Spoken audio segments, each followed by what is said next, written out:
Olá rapazes, moças e uns e outros, meu nome é Michael Jefferson e seja bem-vindo para mais um vídeo no canal Galera Piratas do Caribe. E o assunto do vídeo de hoje é sobre um local muito específico que aparece apenas em Piratas do Caribe 2. Mais precisamente estamos falando da prisão Fortaleza.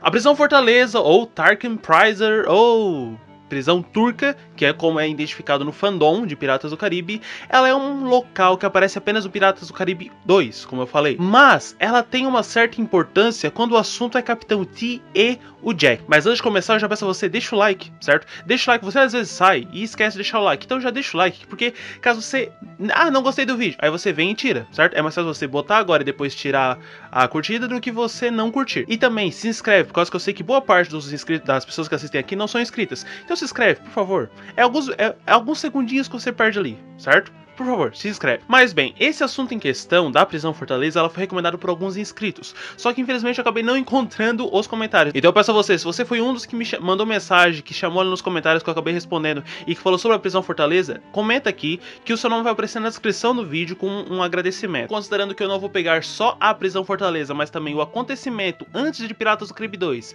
que tem um pequeno reflexo em Piratas do Caribe 2, para que o vídeo em questão não fique tão longo, abrimos as velas, recolhemos âncoras e zarpamos para o vídeo. Uma das primeiras coisas que muitas pessoas se perguntam é o que é a prisão ali? Que prisão é aquela ali? Pois bem, a prisão Fortaleza, ou Tarkin Prison, ou prisão turca, mas vamos considerar o tempo todo como prisão Fortaleza, está bem? A prisão Fortaleza, ela fica no mar Mediterrâneo, na verdade no continente da Eurásia. Ele fica ali no Império Otomano, tá? Mas o que tudo isso tem a ver com o que tu vai contar agora? É apenas para localizar você. Mas, segundo o que eu encontrei sobre este local em questão, que o que tá nesse local, o que fala sobre esse local está no livro o Guia Visual de Piratas do Caribe, que infelizmente não tem em português, mas eu tô tentando conseguir para traduzir. E aí quando eu traduzir eu vou ter acesso a todo o conteúdo que eu tanto queria. Ela é um local de certa forma diferente. Isso porque em outros locais, como por exemplo Port Royal, em Port Royal, se alguém simplesmente é condenado, ele vai para a prisão, mas depois ele vai para a forca. Ah, mas aí o crime da pessoa foi outro, então ela vai acabar de outra forma. Mas perceba que em Port Royal, o que acontece em Port Royal dá a impressão que finaliza em Port Royal. Você fez aqui, você acaba aqui. A prisão Fortaleza, ela vai servir de um local de provavelmente depósito de piratas que não poderiam, ou melhor dizendo, de pessoas que não teriam exatamente o fim desejado que eles tanto queriam. Ou seja, o crime que eles cometeram foi pesado o suficiente para ficar presos, mas não pesado o suficiente para estar acabando como acabaria um pirata comum. Então se você foi pra lá, você fica lá e o seu fim vai ser de duas formas. A ideia básica é que você vai ter uma cela, você vai ficar numa cela e você vai ficar naquela cela pelo resto da sua vida, até simplesmente você partir para o outro mundo. E quando você parte para o outro mundo, podem acontecer outras duas coisas com você. Em primeiro lugar, o seu corpo pode simplesmente ficar ali. E quando eu digo ficar ali, eu quero dizer que sim, vai ser largado e passei por ali, um corpinho ali, vamos embora. Passei por outro lugar, a caveirinha ali, vamos embora. Então simplesmente o seu corpo vai ser largado. Ou você pode ter a chance de você ser colocado num caixão e jogado no mar. Eu não sei exatamente qual é a distinção que é feita entre quem vai ficar por ali, quais são os corpos que vão ficar por ali e quais são os corpos que vão ser jogados no mar, mas é visível tanto em Piratas do Caribe quanto no jogo de Piratas do Caribe que existem caixões que as pessoas são colocadas ali dentro e são jogadas ao mar. E aí o caixão fica boiando até que simplesmente possa virar e aí o corpo vai parar no fundo do mar. Ou servir de alimento para os peixes, gaivotas e tubarões. Então você entendeu mais ou menos como funciona a prisão Fortaleza? É um lugar onde você vai para passar o resto da sua miserável vida moribunda até o momento onde você parte para o outro mundo e o seu corpo ou fica ali ou vai ser jogado no mar num caixão. Dado o local, dizendo exatamente como é o local, a gente também tem que lembrar que na prisão Fortaleza existem os guardas da prisão Fortaleza. Todos eles, cada um com uma classificação um pouco diferente, cada um com um pouco mais de força, um pouco menos de força, mas todos eles são controlados, são chefiados pelo Mordila, ou Mordilan, não sei. Esse personagem em questão, ele não aparece em Piratas do Caribe nos filmes, você não adianta você nem procurar ele nos filmes porque ele não aparece, mas ele aparece nos jogos canônicos de Piratas do Caribe, e como eu falei, quando é canônico você tem que levar em consideração. O Mordila, ele foi levado em consideração para um jogo, não foi levado em consideração para o outro jogo, e ele foi simplesmente esquecido no terceiro jogo. Para a plataforma PlayStation 2, que foi a que tem gameplay aqui no canal, que caso você queira dar uma conferida, o link tá, o card tá aqui, e aí você pode ir lá assistir toda a gameplay, toda a saga desde o início do jogo até o fim do jogo, eu só não fiz as missões secundárias e pretendo futuramente trazer as missões secundárias pro canal. Nesse jogo em questão que a gente acabou jogando, existe a prisão Fortaleza, que é a primeira fase, mas não aparece ela ali. No entanto, quando você vai desbloqueando as missões extras, você acaba encontrando o personagem Mordila, que você pode estar fazendo missões secundárias com ele ou pode estar revivendo o jogo na pele dele. Agora, para outra plataforma, que se eu não me engano é a PlayStation 3, esse mesmo jogo, só que de uma forma um pouco com os gráficos melhores, a jogabilidade melhor, os cenários melhores. É a mesma história, só que de uma forma melhorada. Ele acaba aparecendo, e dessa vez sim, ele acaba aparecendo como o chefe da prisão, que é a classificação dele, é o cargo dele ali. E nesse jogo em questão, ele acaba fazendo com que os homens ali da prisão acabem tentando acabar com o Jack e com o Capitão T. Só que quando eles tentam fazer isso, o Jack principalmente, porque o T não ajuda nada, acaba com os guardas. Nesse caso, aí ele inventa de vir bater contra o Jack. E nesse momento, o Jack simplesmente dá uma empurradinha e ele cai penhasco abaixo. Mas por que eu tô falando tanto do Mordila? Porque o Mordila é aquele que chefia o lugar. E a gente falou do lugar, falou do chefe, falou dos seguranças, mas agora a gente vai falar dos prisioneiros, que são os que mais estão chamando atenção e que mais fazem sentido nessa questão. No jogo de PlayStation 2, Piratas do Caribe no Fim do Mundo, que é aquele que eu falei que tem gameplay, tem o card aqui pra você chegar lá, há uma batalha entre o Jack e o chefe da prisão. Nessa batalha em questão, você acaba brigando com um cara gigantesco, e ele fala: tem certeza que você consegue lutar contra mim? Você batalha e você ganha dele. Na hora que você ganha desse cara, ele dropa, ele joga para fora, ele solta um pano. Na verdade, ele solta um pano com o desenho de uma chave que seria a chave do baú de David Jones, ou o desenho da chave do baú de David Jones. Acontece que, de alguma forma, esse cara que está lá trabalhando, e que pode sim ter sido um prisioneiro ou alguma coisa do tipo, mas eu acredito que ele simplesmente está trabalhando ali, ou melhor dizendo, que ele sempre trabalhou ali, ele encontrou o David Jones em algum momento e ele conseguiu desenhar a chave que David Jones tinha.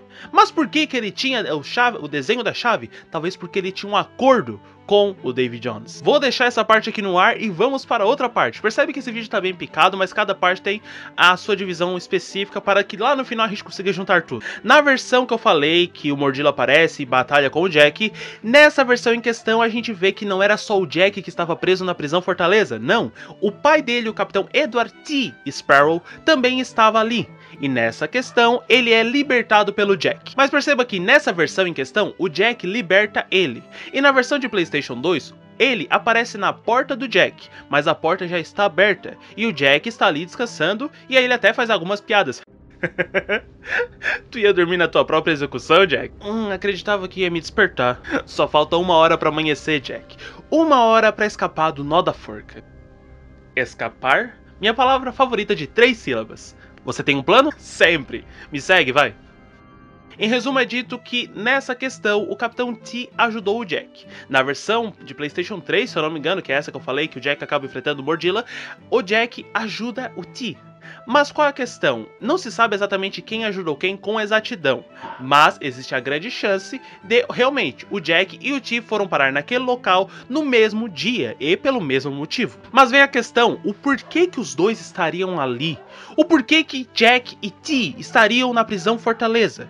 Exatamente para conseguir o desenho da chave do baú de David Jones. É evidente que o Capitão David Jones ele é um problema para diversos piratas, não é só para o Jack. Com tudo isso, eu gostaria de trazer a vocês uma ideia do que pode ter acontecido antes de Piratas do Caribe 2. Talvez um dia antes, talvez 2 dias antes, mas o suficiente para estar conseguindo este evento que acontece. Lembrando, parte do que está aqui eu tô tendo de inventar, e parte do que está aqui foi escrito, e parte do que está aqui está no filme. Então, não é 100% teoria. Tem muita verdade nisso. E aquela questão, né? Uma teoria, na verdade, é uma verdade que ainda não foi mostrada.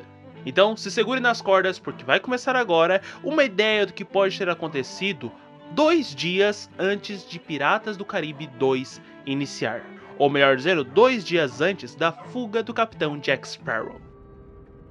Por mais que o Jack e o T não fossem aquelas pessoas mais próximas do mundo, o Capitão T tem uma grande participação na vida do Jack, e isso é visto em Piratas do Caribe 4 principalmente porque simplesmente ele está naquele local onde o filho dele tá, e toda vez que ele vê o filho dele, ele acaba chamando o filho dele e conversando por um tempo. Em Piratas do Caribe 3, na cena da Corte da Irmandade foi assim, e em Piratas do Caribe 4 também foi assim. Acredito eu que o Capitão T sabia muito bem que o filho dele tinha feito um pacto com Davy Jones para trazer o Pérola de volta e também para estar vivo. Dessa forma ele teria vendido a sua alma em troca disso, e o pai, que é pai de verdade, não um Barba Negra da vida, ele gostaria sim que o seu filho continuasse vivo, e por essa razão ele faria tudo que o filho precisasse para que ele continuasse vivo. Foi então que o Capitão T acabou falando para o Jack um local onde talvez existisse um homem que tinha feito um pacto com Davy Jones anos atrás. Esse homem em questão ele acabou servindo sim no holandês voador, e em uma daquelas batalhas, em um daqueles encontros com Davy Jones, ele acabou vendo como era a chave do baú de Davy Jones. A partir disso, ele acabou registrando em um pedaço de pano e guardando consigo para o resto da vida. Só que assim que esse homem acabou saindo dos domínios de Davy Jones, assim que ele acabou saindo do navio de Davy Jones, ele teve que fugir, já que se ele ficasse no mar, ele seria atacado pelo Kraken, ele seria encontrado pelo próprio Davy Jones, e o único lugar onde eles não conseguiriam ter 100% de certeza que eles iriam conseguir acabar com aquele homem era na prisão fortaleza, já que todos os homens ali eram fortemente armados. Dessa forma, T e Sparrow acabaram indo até a prisão fortaleza, se passando como se fossem prisioneiros, então eles simplesmente se entregaram de bom grado, mas fizeram um acordo com o Pérola, ou melhor dizendo, fizeram um acordo com a tripulação do Pérola, mais precisamente com o Josh Gibbs, que naquele momento ele acabou fazendo um acordo que o Pérola Negra não ficaria tão perto, mas próximo da manhã daquele segundo dia, ou próximo da manhã daquele dia, o Pérola estaria ali perto. E aí, o Jack, ou o T, conseguiriam fugir dali. Acordo finalizado, Edward T e Jack Sparrow foram presos na prisão fortaleza para passar o resto de suas vidas, mas o Jack conseguiu fugir da sua cela e conseguiu ajudar o seu pai. Dessa forma, as duas celas estavam destrancadas de uma forma que a qualquer momento eles pudessem fugir, assim que os guardas baixassem a guarda. Assim que tiveram a chance, Jack e T resolveram fugir. Os dois fugiram juntos, batalharam por toda a prisão fortaleza. Por todos os lados que vinham homens, eles estavam o tempo todo atacando, mas esses homens em questão estavam sendo enviados por Mordila, que em algum local de toda a prisão sabia o que estava acontecendo e começou a mandar homem atrás de homem para acabar com aqueles dois prisioneiros, que até aquele momento não se sabia exatamente qual era a procedência daqueles prisioneiros, para acabar com aqueles prisioneiros,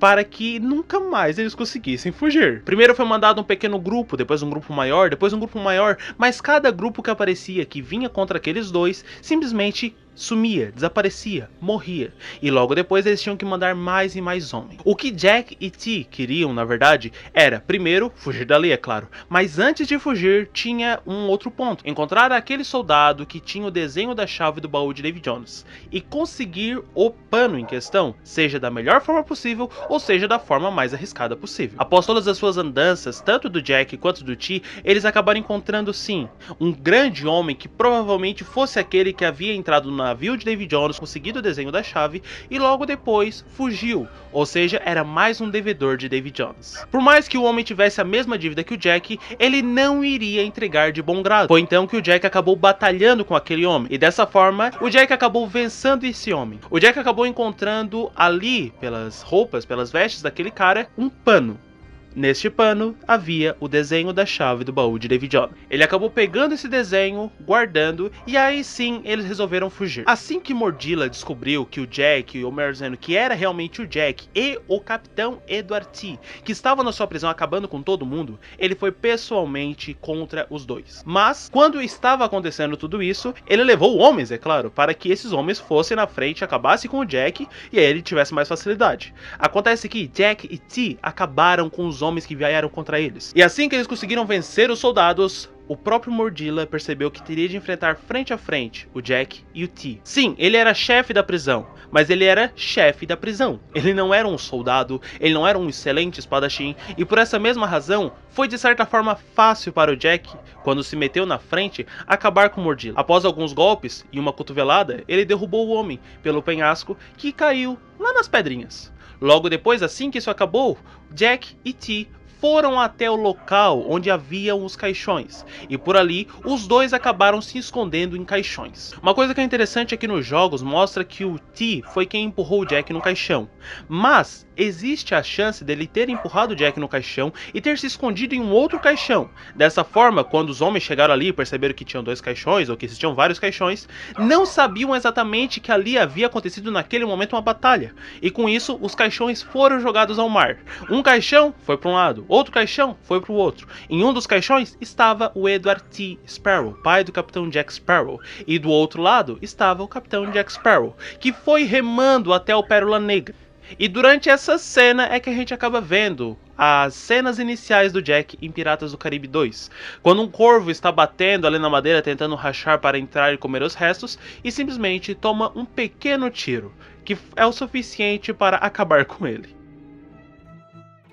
E esse foi o vídeo de hoje, espero que vocês tenham gostado, certo? Se gostaram, mais uma vez, deixa aqui o like, comenta se gostou, comenta se não gostou, comenta o porquê gostou, comenta o porquê não gostou, interage, eu gosto da interação de vocês, eu tento responder o máximo possível, certo? Se você gostou, se inscreve também, compartilha para seus amigos que gostam de Piratas do Caribe, que não sabiam que este local, que aparece em poucos segundos, na verdade tem toda uma história por trás dela. Me siga nas minhas redes sociais, mas principalmente no meu Instagram, @cap.maicon, e dê uma conferida nas publicações aqui do canal, no que eu acabo postando lá, eu posto uns stories comentando, falando alguma coisa, até mesmo uma publicação por lá que acaba não vindo pro YouTube, já que é só uma foto, uma coisinha pequena. Então me segue lá e me segue aqui, certo? Por favor. E até o próximo dia em que eu postarei um vídeo falando sobre Piratas do Caribe, trazendo alguma coisa pequena sobre o universo de Piratas do Caribe, que na verdade não é tão pequena assim, e sim muito expansiva. E talvez até mesmo um dia onde eu traga esse jogo de Piratas do Caribe, que traz outros lados que a gente não conhece, e talvez trazer gameplays novas pro canal. Não tire os olhos do horizonte. Até o próximo vídeo. E tchau! Deixa o like nesse vídeo, ajude na divulgação. Ative o sininho e compartilha, irmão. Deixe a sua opinião, não esqueça de se inscrever. Se você não for inscrito, David Jones vai levar.